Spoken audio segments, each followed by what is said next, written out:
ఓవరాల్గా Pawan Kalyan track record ఎలా ఉంది కేకే గారు? అంటే ఆయన్ని డెప్యూటీ చీఫ్ మినిస్టర్గా చూస్తున్నారా, లేకపోతే ఓన్లీ తను పిఠాపురం ఎమ్మెల్యేగా, లేకపోతే ఒక సాధారణ మంత్రిగా చూస్తున్నారా?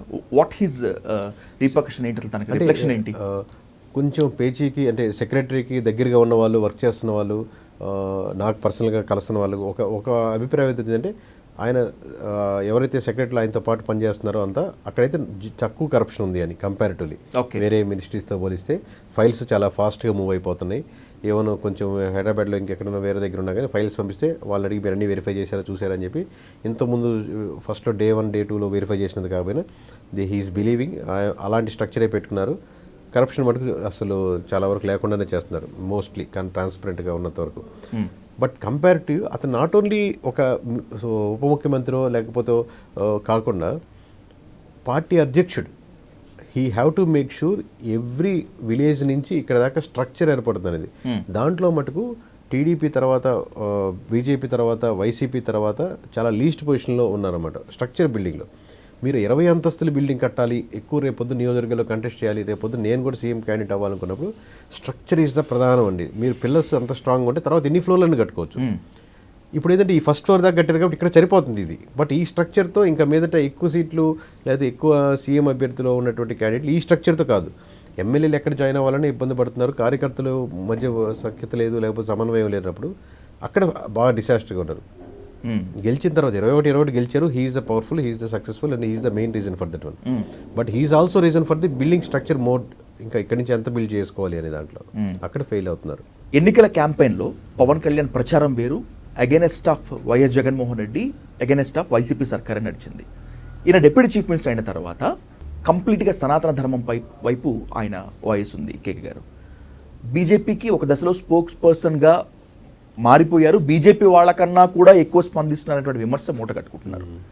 సనాతన ధర్మం అన్నప్పుడు కొన్ని వర్గాల ప్రజలు దూరం అయ్యేటువంటి ఛాన్స్ ఉంది.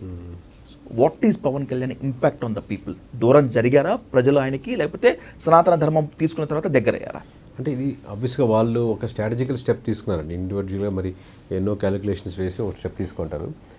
ఈ మామూలు వ్యక్తులకి ఎమోషన్స్ రకంగా చేసుకుంటారు. Any political leader they will think about n number of things. ఒక మీటింగ్కి దేని మీద అడ్రస్ చేస్తున్నాం, దేని మీద మాట్లాడుతున్నాం, ఏ లైన్ తీసుకుంటున్నాం అని ప్రతి లీడర్, చిన్న మీరు గ్రామ స్థాయి లీడర్ నుంచి ఈ స్టాండ్ తీసుకుంటే మనకు యూజ్ అవుద్దా, లేదా అడ్వాంటేజ్ అవుద్దా, నెగిటివ్ అవుద్దా, లేదా ఇది కంపల్సరీ తీసుకోవాలా, లేదా ఎమోషనల్గా కనెక్ట్ మెయిన్ అవుద్దా అని రకరకాల ఆలోచిస్తారు. బట్ ఇక్కడ ఒక చిన్న థిన్ లైన్ డిఫరెన్స్ ఏంటంటే బీజేపీ 100% ఒక ధర్మానికి, ఒక సనాతన ధర్మానికి, ఒక హిందుత్వానికి ఒక స్టాండ్ తీసుకొని లాంగ్ టర్మ్గా విజన్ పెట్టుకొని వర్క్ చేసుకుంటూ ఉంటుంది టువర్డ్స్. ఎందుకంటే అది పొలిటికల్గా మనకి ఎంత అడ్వాంటేజ్ అవుద్ది అన్ని రకాలుగా క్యాలిక్యులేట్ చేసుకుని స్టాండ్ తీసుకుంది. But when comes to Pawan కళ్యాణ్కి సో స్టాండ్ తీసుకుంది కాబట్టి ఆబ్వియస్లీ బీజేపీకి ఒక సెట్ ఆఫ్ ఓట్ బ్యాంకింగ్, ఒక సెట్ ఆఫ్ మైండ్ సెట్ తయారు చేసుకుంటూ ఉంటుంది. సో అదే అడ్వాంటేజ్ అవుద్ది, కొంచెం చోట్ల అది డిసడ్వాంటేజ్ అవ్వచ్చు. బట్ ఇక్కడ వెన్ కమ్స్ టు ఏపీకి వచ్చేసరికి మీరు ఇష్యూని అడ్రస్ చేసినప్పుడు ఇష్యూలో ఒక సనాతన ధర్మం ఉండొచ్చు, హిందుత్వగా తను రెస్పాండ్ అవుతున్నాడు. రెస్పాండ్ అవడమే అప్పర్ లేయర్ వచ్చింది అనుకోండి, దాంట్లో ఇష్యూ అనేది డైల్యూట్ అవుతుంది అనుకోండి, అప్పుడు దీంట్లో ఉన్న సెక్షన్ కూడా అందరూ సపోర్ట్ చేయరు. మీరు చెప్పినట్టు ఆ లైన్, ఆ థాట్ ప్రాసెస్ భావజాలం ఉన్న వాళ్ళు ఎక్కువ సపోర్ట్ చేస్తారు. అదే థాటు అదే మతానికి సంబంధించిన కూడా వ్యతిరేక, వేరే మతాలు పక్కన పెట్టండి, మీరు చెప్పినట్టు వేరే క్రిస్టియన్స్ కావచ్చు, ముస్లిమ్స్ కావచ్చు, వేరే మనం ఉన్నప్పుడు న్యూట్రల్గా ఉండేవాడు కదా, అన్నిటికీ సమానంగా చూసేవాడు కదా, ఇప్పుడేదో ఒక లైన్ తీసుకుంటాడు అనిపించి ఆబ్వియస్గా అది వాళ్ళకి ఇంపాక్ట్ ఉంటుంది. హిందువుల్లోనే అందరూ అన్ని ఆస్పెక్ట్స్కి అందరూ సపోర్ట్ చేస్తారని ఉండదు. కొన్ని అంశాలు అదే మీరు అంశం మీద మాట్లాడుతున్నారు అనుకోండి, అంశం మీద ఇష్యూ మీద మాట్లాడి దాంట్లో పార్ట్ అండ్ బ్యాగేజ్గా లేకపోతే ఇష్యూగా లేకపోతే అండర్లైన్గా ఉందనుకోండి, అది ఓకే. బట్ అదే అప్పర్ లేయర్గా ఉన్నప్పుడు లాంగ్ రన్గా అనేది బీజేపీకి ఉన్న అడ్వాంటేజ్ నేషనల్ వైడ్గా ఆంధ్రప్రదేశ్లో దీనికి ఉండదు. మోర్ డ్యామేజ్ చేసేదానికి ఆ స్కోప్ ఎక్కువ ఉంటుంది. అంటర్లైన్ ఇష్యూని అడ్రస్ చేయాలి, లైను అండర్లైన్గా ఉండాలి. ఓకే.